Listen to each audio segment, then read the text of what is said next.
हरित क्रांति क्या है? जैसा कि नाम से स्पष्ट है कि हरित क्रांति यानी कि हरी भरी क्रांति। ऐसी हरी भरी क्रांति मतलब खेतों को हरा भरा किया जाए, ऐसी क्रांति लाई जाए। तो हरित क्रांति का जो श्रेय है वो नॉर्मन बोरलॉग को जाता है। यही नोबेल पुरस्कार की विजेता है हरित क्रांति के संबंध में। इन्हें जो 1967 में नोबेल पुरस्कार मिला था। जो भारत के हैं AMS स्वामीनाथन द्वारा हरित क्रांति को शुरू किया गया था। और हरित क्रांति का तात्पर्य है कि देश की सिंचित और असिंचित जो जमीनें हैं, कृषि हैं, उनमें अधिक से अधिक फसल हो, उपज हो और अच्छे से अच्छे जो बीज हैं उनका उत्पादन हो, जिससे किसान को फायदा हो, किसान अपने खेतों को हरा भरा 12 महीने किए रहे। ये है हरित क्रांति। हरित क्रांति क्या है कि ये अच्छी अच्छी बीज द्वारा अच्छी उत्पादन करना, खेतों को सिंचित करना, असिंचित खेतों में भी अच्छी उपज वाले बीजों को बोना। ग्रामीण भारत का जो प्रमुख व्यवसाय है वो खेती ही है, क्योंकि कृषि से ही जीवन यापन लोग करते हैं। और ब्रिटिश शासनकाल से या जब से भारत हमारा स्वतंत्र हुआ तब से नई नई टेक्निकी द्वारा खेती की जा रही है।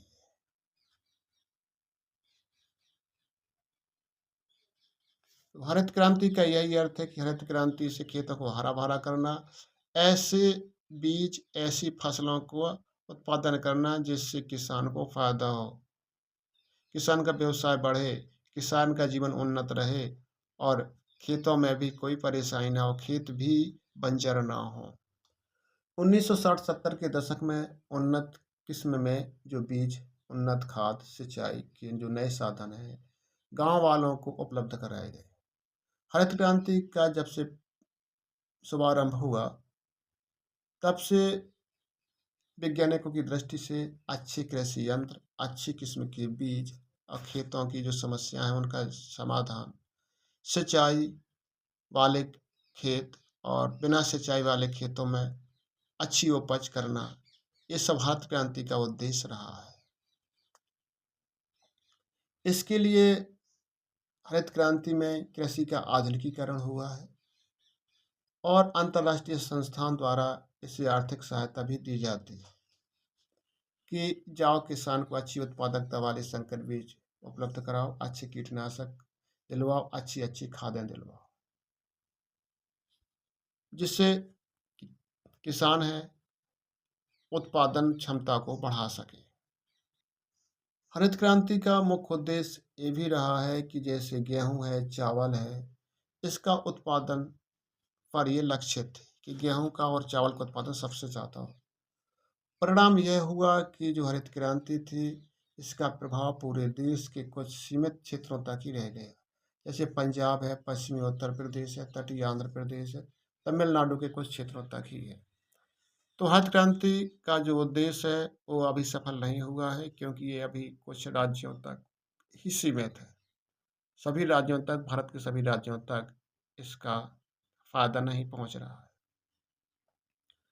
तो हरित क्रांति के सामाजिक परिणाम क्या हैं, मतलब समाज में क्या इसके परिणाम निकले हैं, वो हम पहला परिणाम देख लेते हैं, सकारात्मक परिणाम।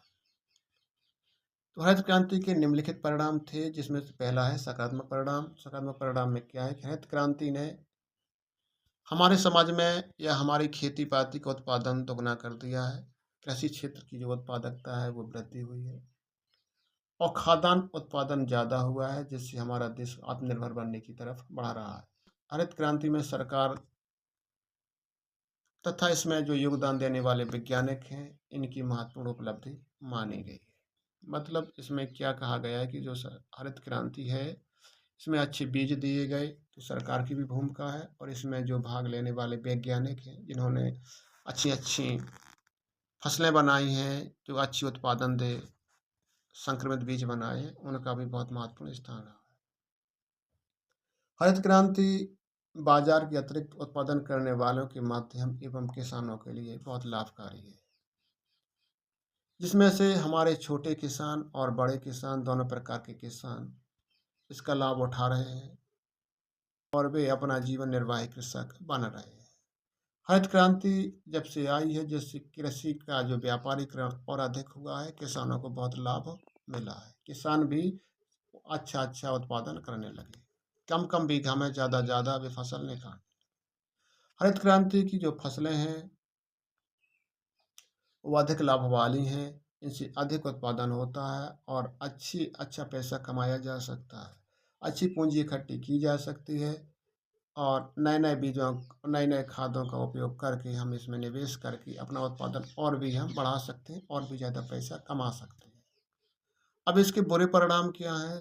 तो हरित क्रांति के जो बुरे परिणाम हैं, इनमें यानी जैसे पट्टेदार खेती है, वो बेदखल हो गई है। क्योंकि इनमें जो भूमि स्वामियों ने अपने पट्टेदारों से ज़मीन वापस ले ली है, क्योंकि अब सीधे कृषि कार्य करना अधिक लाभदायक था। इससे धनी किसान और अधिक संपन्न हो गए और भूमिहीन किसान और भूमि हो गए और उनकी दयनीय स्थिति हो गई। इस पॉइंट का मतलब है कि जो बड़े-बड़े लोग थे, इन्होंने कहा कि अब अच्छे-अच्छे बीज आ गए, अच्छे-अच्छे यंत्र आ गए हैं, अब हम अपनी जो खेती किसी को काय को दें, हम स्वयं खेती करें और स्वयं इसका लाभ लें। तो जो दूसरे लोग इनकी खेती ले किराए पर लिए रहते थे या रखे रहते थे, अब वो भूमिहीन तो थे ही पहले, अपना गुज़ारा करते थे, लेकिन जब बड़े लोगों ने उनकी भूमि उनसे